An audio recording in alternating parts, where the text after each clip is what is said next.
The rain hammered the pavement like bullets. Zara stood under the metro station awning, watching her ride cancel on the cracked phone screen. Her glasses lay somewhere in a puddle behind her, drowned and useless. Everything blurred. Car lights bled into the darkness. She had 30 minutes to reach Wade Technologies for the pitch that would save her dying career. A black car pulled to the curb. Sleek. Right color. Right shape. She ran. The door opened. She collapsed inside, gasping, rain streaming down her face. Warm leather. Cedar and sandalwood. Safe. Thank God, she breathed. I thought I'd drown out there. I think there's been a mistake. The voice was wrong. Deep. Male. Calm. Zara's blood froze. She blinked hard, trying to focus. A man sat in the shadows beside her. Expensive suit. Broad shoulders. Watching her. Oh no. I'm so sorry. I can't see without my glasses and I thought you were my ride and the rain, I just. She grabbed for the door handle. Wait. His hand didn't touch her, but his voice stopped her cold. Where do you need to go? The business district. Wade Technologies. But I'll call another car, I'm sorry. You'll wait an hour in this storm. He leaned forward. Sharp cheekbones. Dark eyes. I'm heading that direction. Let me give you a ride. I can't accept rides from strangers. Then let's not be strangers. She heard the smile in his voice. I'm Julian. And you are? Soaked. Mostly. The words escaped before she could stop them. I'm Zara. Nice to meet you, Zara. Now close the door before you flood my car. The driver pulled into traffic. Rain pounded the roof. Zara sat frozen, dripping onto expensive leather, her heart hammering against her ribs. This was insane. This was dangerous. This was the best mistake she'd ever made. Julian turned slightly. Even through her blurred vision, she felt his eyes on her. So, he said softly, tell me about this presentation that's worth breaking into strangers' cars for. And against every instinct screaming at her to stay quiet, to stay safe, Zara started talking. The words spilled from Zara like confession. Design philosophy. Branding vision. Corporate authenticity. She talked with her hands, forgot her soaked clothes, forgot the stranger listening in the darkness. You really love what you do, Julian said. Is it that obvious? It's refreshing. Most people I meet treat work like a prison sentence. Something heavy lived in those words. Zara squinted at him, wishing desperately she could see his face clearly. What about you? She asked. What do you do when you're not rescuing stranded designers? I work in tech. Vague. Guarded. Not as creative as your work. The car slowed. Through the rain-streaked windows, a massive building rose into the storm. All glass and steel and money. Wade Technologies, the driver announced. Zara grabbed her portfolio. Her hands shook. Thank you. Really. You saved my career tonight. I hope the presentation goes well. Julian's voice carried something she couldn't name. Warmth. Knowing. Something tells me they'd be foolish not to hire you. That's kind. She reached for the door, paused. I didn't catch your last name. Just Julian is fine. Good luck, Zara. She stepped into the drizzle, turned back to wave. But the tinted windows showed only shadows. The car pulled away smooth and silent. Inside Wade Technologies, Zara found a bathroom, attempted damage control, bought emergency contact lenses from a pharmacy. She made it to the conference room with 3 minutes to spare. Mr. Wade will be with you shortly, the receptionist said. Wade. As in Wade Technologies. As in the founder. The door opened. Julian walked in. Perfect suit. Reading glasses. Same warm eyes that had watched her in the car. Not just Julian. Julian Wade. Billionaire. CEO. The man she was supposed to impress. He'd known. The entire time, he'd known. Ms. Patel. His voice carried that same warmth, now edged with barely contained amusement. What a pleasant surprise. Though I suppose I should say, what a pleasant disaster. Zara's mind raced. Heat flooded her face. Embarrassment. Anger. Something else she refused to name. You knew, she said, finding her voice. I did. Where I was going. Who I was meeting. And you said nothing. Julian walked closer. Too close. She could see him clearly now with her contacts. Devastatingly handsome. Completely unrepentant. Would you have accepted the ride if I'd told you? That's not the point. Isn't it? He set his briefcase down. You were drowning in a storm, Zara. Late for the most important meeting of your career. I offered help. Would knowing my name have changed your need? It would have changed everything. Exactly. He smiled. Not cruel. Something softer. Now I know you. Not the polished version you prepared for this meeting. The real you. Passionate. Brilliant. Resourceful enough to hijack a stranger's car. I didn't hijack. Shall we begin? He gestured to the presentation screen. I'm very interested to hear your vision for Wade Technologies. Something tells me it's going to be extraordinary. Zara stared at him. At this man who'd held all the power, all the knowledge, and let her talk freely in the dark. Who'd listened like she mattered before he knew if her designs were any good. She had two choices.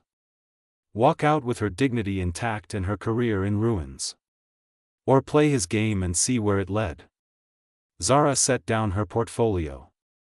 Lifted her chin. Let's begin. 3 months later, Zara's designs hung in every Wade Technologies office worldwide. Her name appeared in industry magazines. Her bank account finally had commas in it. And Julian Wade called her at midnight. Are you awake? His voice came through her phone rough and tired. I am now. Zara sat up in bed, heart already racing. They'd fallen into this. Late night calls. Coffee meetings that stretched into dinner. His hand on her back in crowded rooms. Moments that felt like more but never quite crossed the line. I need to see you. Julian, it's midnight. Please. 20 minutes later, she stood in his penthouse. Floor-to-ceiling windows overlooked the glittering city. Julian paced like a caged animal, still in his work clothes, tie loosened, hair disheveled. What's wrong? Zara asked. He turned. Something broken lived in his eyes. I'm selling the company. The words hit like a fist. What? A merger. Hartman Industries. They're offering $4 billion. The board's already approved it. We announce Monday.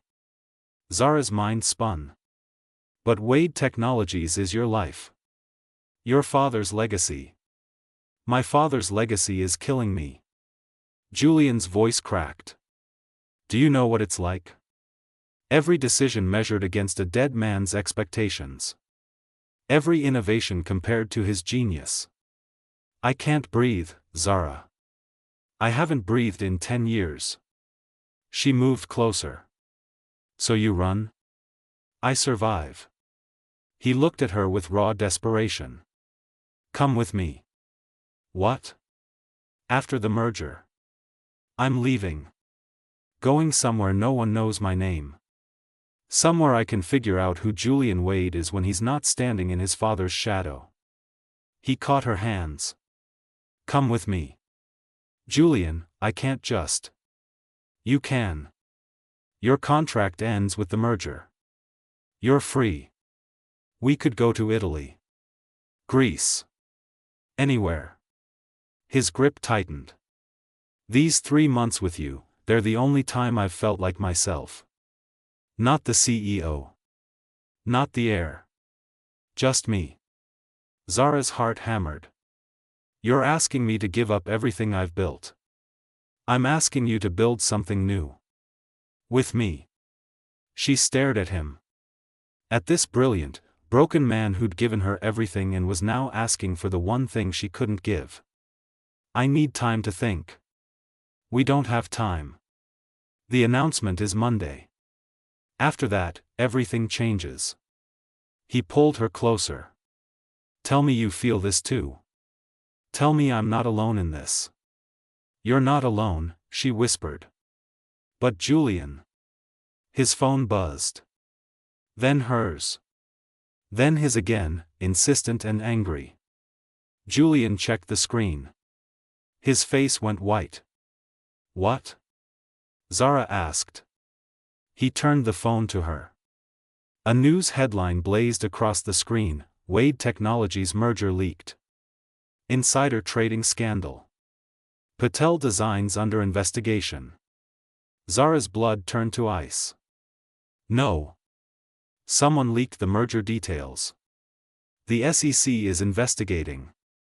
They're saying, Julian scrolled, his face a mask of horror. They're saying you used your access to my confidential information. That you sold company secrets to Hartman Industries. That's insane. I would never. I know that. He grabbed her shoulders. But someone set you up, Zara. Someone who knew about us. About the merger. About everything. Her phone rang. Her lawyer. Then a reporter. Then another. The room spun. Her entire career, everything she'd worked for, burning down in real time. Who would do this? She whispered. Julian's jaw clenched. He looked at his phone again, scrolling through messages. Then he stopped. Went completely still. Julian? He looked up at her.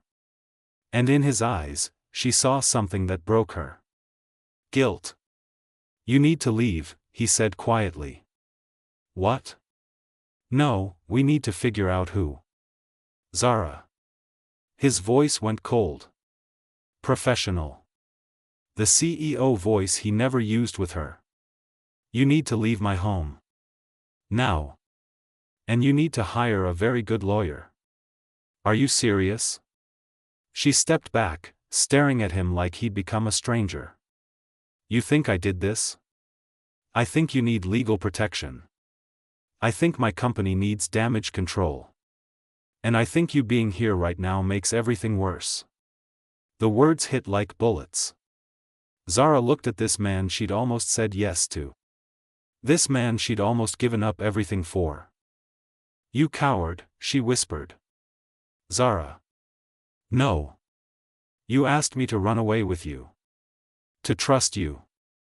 And the second things get hard, you throw me away to protect yourself.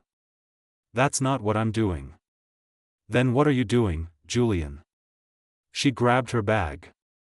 Stand by me or cut me loose. But don't pretend this is for my own good. He said nothing. Just stood there, jaw tight, eyes haunted.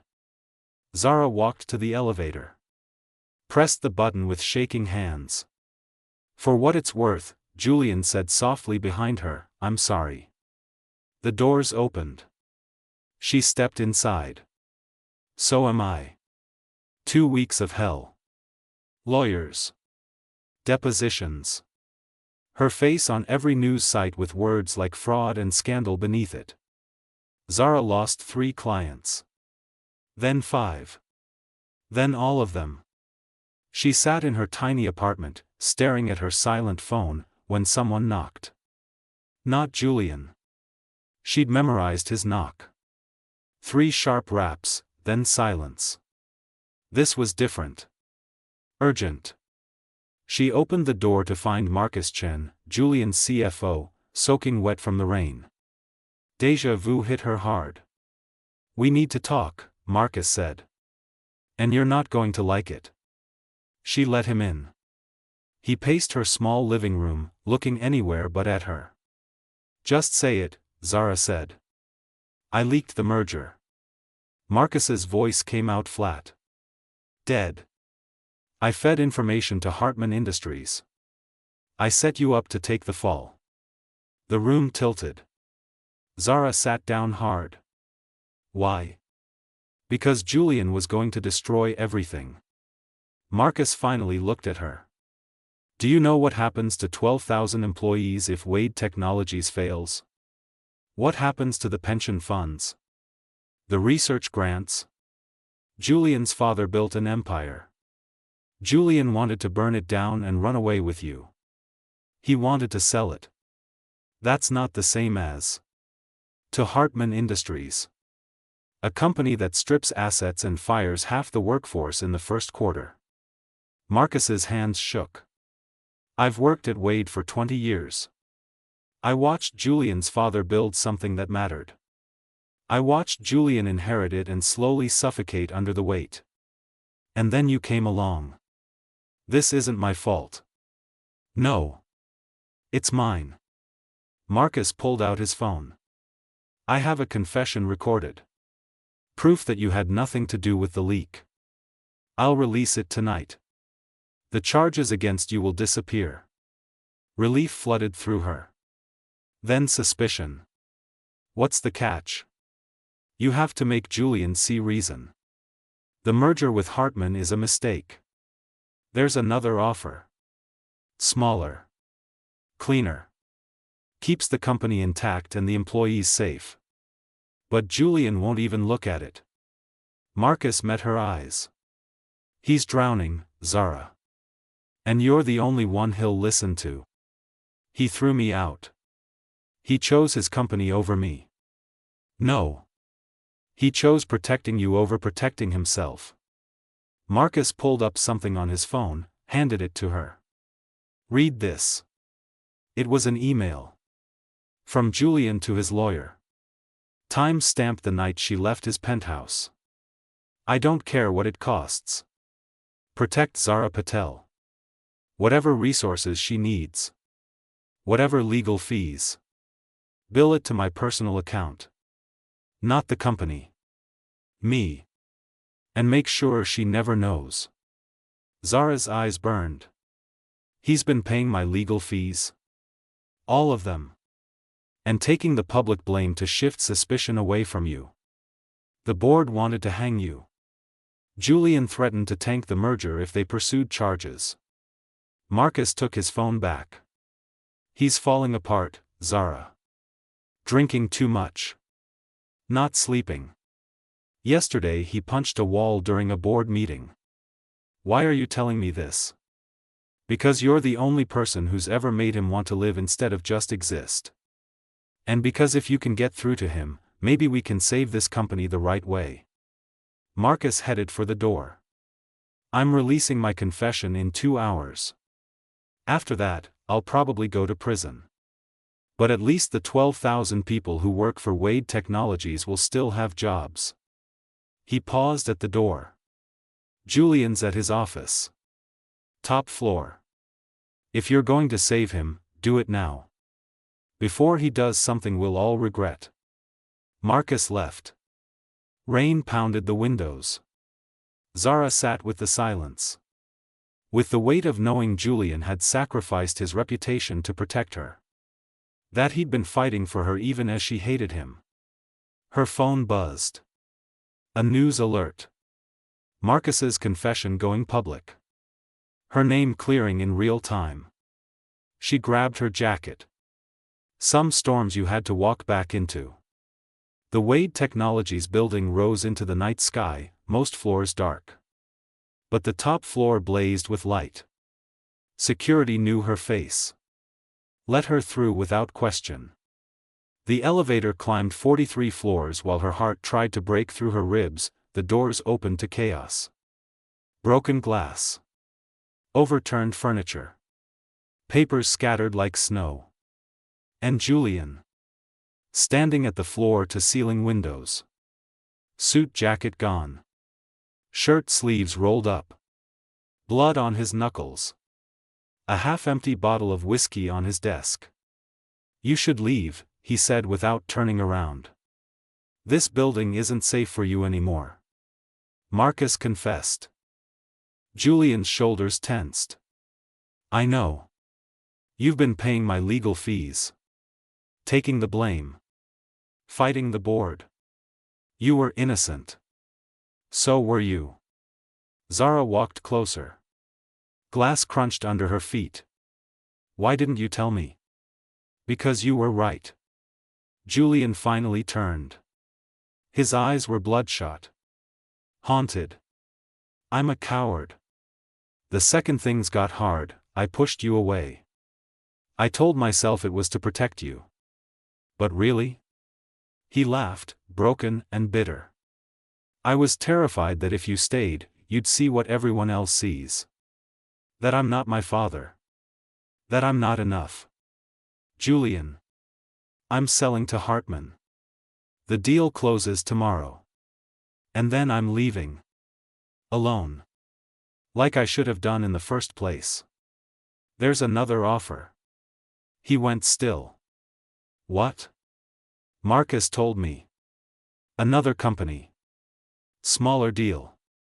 Keeps Wade Technologies intact. Keeps your employees safe.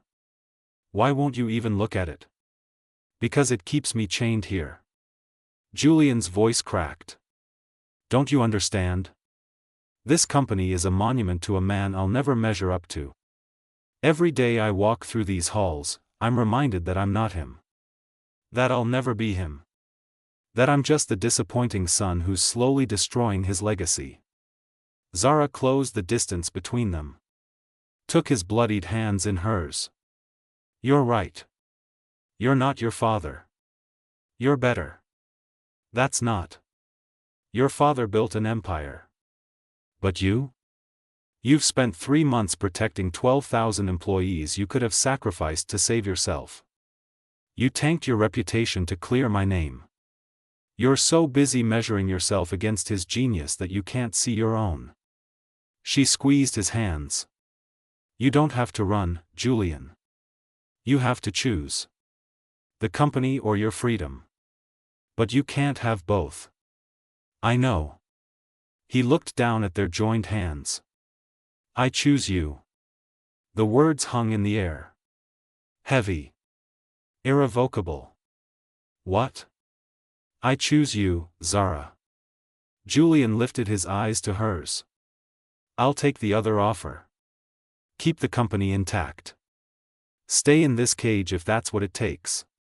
But only if you stay too. Only if you help me figure out how to breathe while I'm trapped here." "Julian, that's not fair. Nothing about this is fair. I'm asking you to give up the freedom we could have had. To stay in a city that destroyed your reputation. To build something with a man who's too broken to know if he'll ever be whole." His grip tightened. "I'm asking for everything. And I have no right to ask at all." Zara looked at him. This brilliant, shattered man who'd saved her career and broken her heart and saved it again. She had 2 choices. Walk away clean. Start over somewhere he couldn't hurt her again. Or stay. And see if broken pieces could build something beautiful. "Tell me about this other offer," she said quietly. Julian's breath caught. Hope flickered in his eyes like a match in the dark. "It's from a Japanese firm. They want to partner, not absorb. Keep the Wade name. Keep the vision. They just need better leadership. And you think you can give them that? Not alone." He stepped closer. "But with you? Maybe." Zara looked at the broken glass. The scattered papers. The bloodied knuckles and haunted eyes. All the beautiful disaster of loving someone who was still learning how to live. "Okay," she whispered. "Let's try." 6 months after the merger that didn't happen. Zara stood in the redesigned Wade Technologies lobby. Clean lines. Warm colors. A space that honored the past without being buried by it. Her greatest work yet. Ms. Patel. The new receptionist smiled. Mr. Wade is in his office. She took the elevator to the top floor. No more broken glass. No more chaos. Just light streaming through clean windows and the quiet hum of a company learning to breathe again. Julian stood at his desk, reviewing designs. He'd put on weight. Healthy weight. The shadows under his eyes had faded. He looked up when she entered, and that smile still made her heart skip. "You're early," he said. "I finished the Tokyo office designs ahead of schedule." "Of course you did." He walked around the desk, pulled her close. "Show off." She kissed him. Soft. Easy. Like they'd been doing this for years instead of months. "How was the board meeting?" she asked. Julian's smile dimmed slightly. "They want to expand into South America. Aggressive timeline. High risk. What do you think?" "I think my father would have said yes immediately." "Damn the risks. Seize the opportunity." "And you?" Julian was quiet for a moment. Then he laughed, soft and wondering. "I think we should do a feasibility study first. Make sure we can do it right before we do it fast. Look at you. Being sensible. I'm learning from the best." He tucked a strand of hair behind her ear. "Marcus got out early. Good behavior. I heard. Are you going to rehire him?" "Already did. He starts Monday." Julian met her eyes.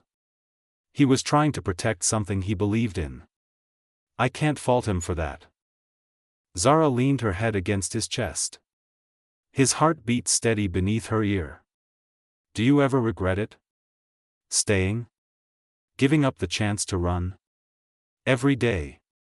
His arms tightened around her. "But then I wake up next to you.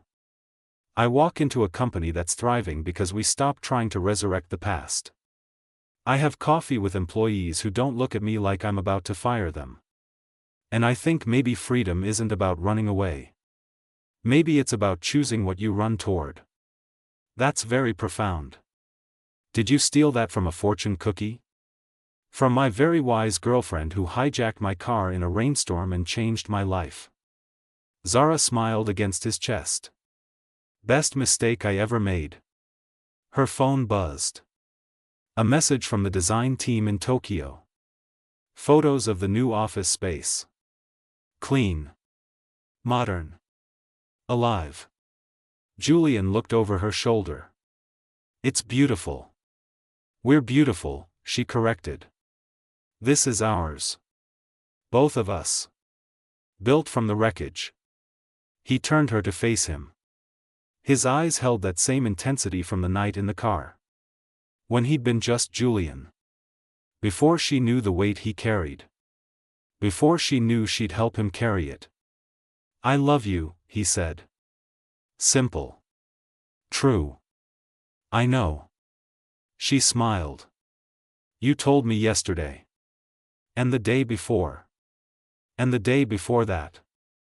I'm making up for lost time. Then I should tell you too." She touched his face. "This brilliant, beautiful, broken and healing man. I love you. Even when you're impossible. Even when you're scared. Even when you throw furniture during board meetings. That was one time. I love you because you're not your father. Because you're learning to be Julian Wade without the shadow. Because you let me see you scared and still standing." He kissed her. Soft and deep and full of promises they were learning to keep. Outside, thunder rumbled. Rain began to fall. Julian pulled back, looked at the storm through the windows. "Remember the night we met?" he asked. "In the rain. When you couldn't see. When everything was just shapes and trust. I remember. Sometimes I think that's when I really saw you. Not your designs or your ambition or your polish. Just you. Soaking wet and stubborn and absolutely refusing to give up. He smiled. I fell in love with you in that car, Zara. Before I knew if you were talented or professional or anything else. I just knew I wanted to keep listening to you talk forever. Careful, she whispered. I might hold you to that. Please do. The rain fell harder. The city blurred behind the glass. But inside, everything was clear. Solid. Real. They'd both been drowning before that storm. Him in his father's legacy. Her in her struggle to matter. They'd found each other by accident. By fate. By a desperate leap into the wrong car on the wrong night. And somehow, impossibly, they'd found the right future. Come on. Zara grabbed her bag. Let's go home. In this storm? In every storm. She pulled him toward the elevator. That's the deal. You face the chaos. I'll navigate us through. And when we can't see clearly, we trust each other. Just like that first night. Julian followed her into the elevator. The doors closed. The building fell away beneath them. For the record, he said as they descended, I'm very glad you hijacked my car. For the record, I'm very glad you lied about where you were going. I didn't lie. I said I was heading that direction. Technically correct. The best kind of correct. They stepped out into the lobby. Rain pounded the glass doors. Neither of them moved to leave. Ready? Julian asked. Zara took his hand. Squeezed tight. With you? Always. They walked out into the storm together. The rain soaked them in seconds. But neither of them ran. They just walked. Side by side. Toward the car. Toward home. Toward whatever came next. Some storms destroy everything. Some storms wash away the past and leave space for something new. And some storms bring two lost people together and teach them that the only way to survive the chaos is to stop running from it. To stand in the downpour. To hold tight to what matters. To build something beautiful from the wreckage. The car pulled away from the curb. Rain streamed down the windows. But inside, Zara and Julian were warm. Safe. Together. She leaned her head on his shoulder. He pressed a kiss to her hair. And somewhere in the city, another storm was brewing. Another person was drowning. Another wrong car was pulling to the curb. But that was someone else's story. This one was theirs. And it was just beginning. The end.